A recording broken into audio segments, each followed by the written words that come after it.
Alright guys, e don tough o. Make una watch this.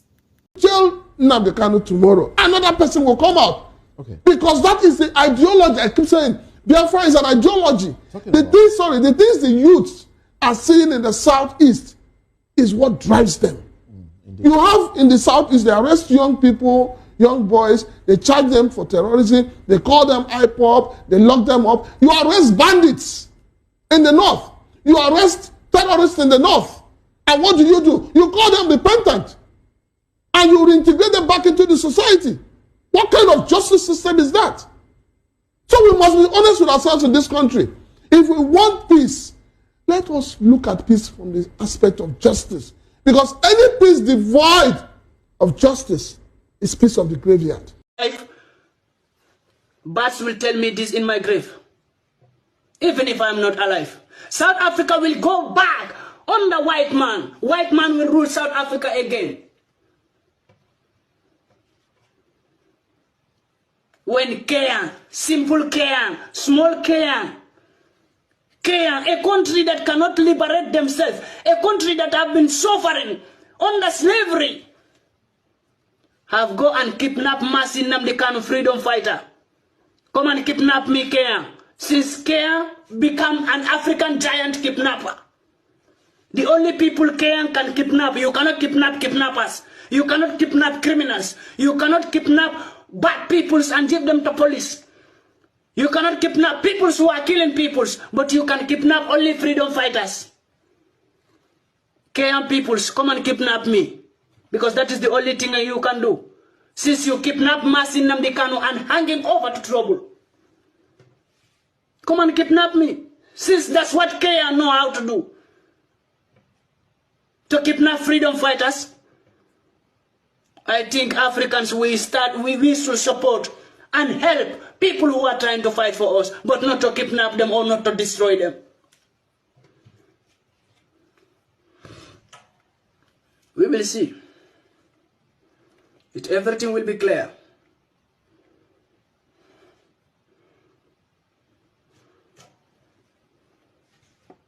Everything will be clear. Look. Rwanda president. Everybody should look him. Rwanda president. I want Rwanda peoples to come out and tell me what their president is doing. Are they in support of that? Rwanda peoples. Are you people in support of what your leader, what your illiterate leader is doing? By signing an agreement with this racist man called Boris Johnson, UK Prime Minister?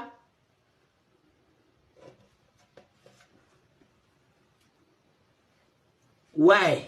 Boris Johnson, UK Prime Minister, why are you racist? Why are you wicked? Why are you heartless? All because black man is stronger than white man. This is what I have to say now. If you people are trying to be racist, then I will be racist. Black man is stronger than white man. Black man is intelligent than white man. Black man is more powerful than white man. You people are jealous how we are strong. You people are jealous how we are educated. You people are jealous how we are intelligent. How can UK go forward without black people under government? Tell me, how can these white people survive? How many more years would it take to build the walls of Africa? Because I was only 3 when I was made to believe that Africa is like a building under construction. And right now I'm over 23 and this continent still feels like it's stuck in its foundations. Because tell me why we have the Dangote capacity yet our infrastructures are still built on structures that scream scarcity. Tell me why we have tech bros in Nairobi, Kenya and South Africa yet we are still suffering digital malaria. Tell me why Africa is walking naked when we have Vicky James who snatches creativity like the art of Akosed or Tepe Magugo, who weaves stories while making clothing or Sheyi Vodi, whose fashion empire began with a dream and not a body. Why are we like a song without reading? when the blood within our veins carries the beat of Fela and Nicola Bokuti, when our voice still carries the power of the songs of Lucky Dube. And yes, we are strong, but when we choose to, we are soft as the voice of Brenda Fassie. So how dare the world call us poor? How dare the world say we are weak? How dare them say that we are not strong? When the wealth of Africa keeps the world's phone ringing, how dare them say that we are underdeveloped? When our sweat built their castle. So I am here to remind you that Africa is no longer that continent that is underdeveloped, because we are a generation of builders, idea crafters, system shakers. We're a generation of men and women who build with bricks of knowledge, mortar of innovation, and raises towers of transformation. Because Africa is that content creator, turning 10-second clips into 10,000 life lessons. Africa is that tech bro who is still coding under flickering lights. Africa is that painter who is throwing colors of paint on walls where hopes has been lost. Africa is that entrepreneur who is feeding his family and more from an akara store. And trust me, this is that part they won't show you on TV. This is that part you won't see on the Western headlines. Because when they gave us chains, we turned them into jewelries. And when they gave us broken pieces, we made them arts. And when they gave us borrowed names, we renamed ourselves. This is why there are 7 continents in the world, but the future keeps pointing towards Africa. And right now, we are tired of their pity parties. One that ends up leaving us with souvenirs of debts. We are tired of borrowing, because we are the mother of civilization, and mothers don't beg, we bet. So right now, we are betting the revolution we need, the transformation we stand for, the Africa that we want to see. Because Africa is like a delicacy in process, and for every delicacy to be made, it takes time, and we are cooking. Check out our farmers, our tech bros, our lawyers, our teachers. We are fire and we are cooking. So this is me telling that young man who still believes in the future of Africa, telling that young girl who braids hair in the morning yet studies with candlelights at night, reminding you that this Africa that we seek is one that we can raise with our own hands. So never again would we go back to the world begging for aid, because we are no longer that chick that depends on the white for food. So right now, I am reminding you that they say that greatness is never built in a day, and the Africa that we seek would be built over time when we decide to rise, when we decide to take our responsibility, when we decide to focus on what we want and the nation, the continent we seek. Thank you. Will ask us questions. Imagine if in Burkina we refuse to fight and we accept to submit to live in slavery. Tomorrow our children will grow up. They will ask questions. Were our parents cowards to leave us in slavery?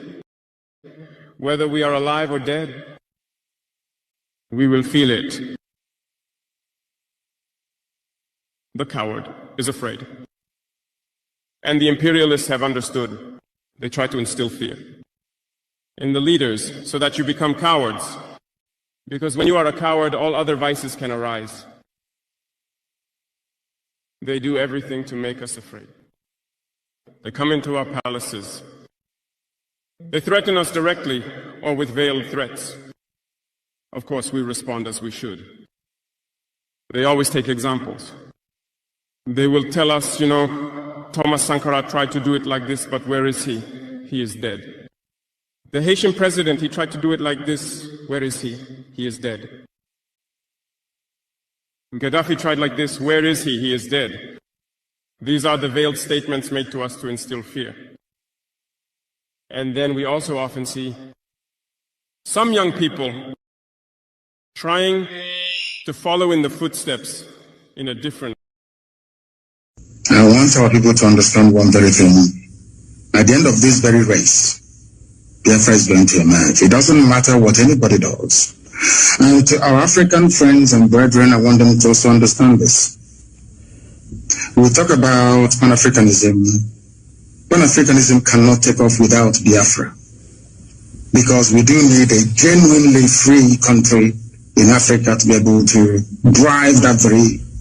Alright guys, thank you very much for staying to the end of this video. You see, this is what we are talking about. You see what the first man said there. If you buy Nnamdi Kanu today, another person will arise. Simon Ekpa became a problem to them because they refused to release Nnamdi Kanu. And now they have succeeded in whatever they did in Finland. But you think that is the end of it? You see, we are missing the whole thing. I don't really love the way some persons are celebrating all these things on social media, this, and that. Like what I always tell us, Nigerian government gave back to Simon Ekpa because if they had released Nnamdi Kanu, when court said he should be released, I don't think Simon Ekpa should have really come heavily on them, on this sit at home, that is driving them this high. You understand? This is not going to be the end. Simon Ekpa have said it, that is just going to jail. He's still coming back. It's only spying that will end the agitation for Biafra. And the same thing Nnamdi Kanu have said. Millions of Simon Ekpa and Nnamdi Kanu is out there. You understand? And the time will come when we say the federal government of Nigeria no go fit control this. Because by then, this generation, they know they ask questions. As in, they don't forgive. They don't have mercy. You understand? Anything when you do, you will collect. That time will come. That is the reason why the best thing they should do right now is to go to the root of all these agitations and address it. Not by arresting people or jailing people will end it. It's not going to end it. These people, they are grieved. It is there. They are grieved. Right from the Biafra war and all that. They are aggrieved. But not talking about it, not addressing it, and you think that you are going to fight this at the surface of the whole thing. Nigerian government is missing it all. Anyway, guys, now here I will drop this one. Make me hear from you. Drop your comments below the comment section. Share this video, make it go viral, so that Nigerians can understand how this matter they be. Thank you. See you in my next video, and bye for now.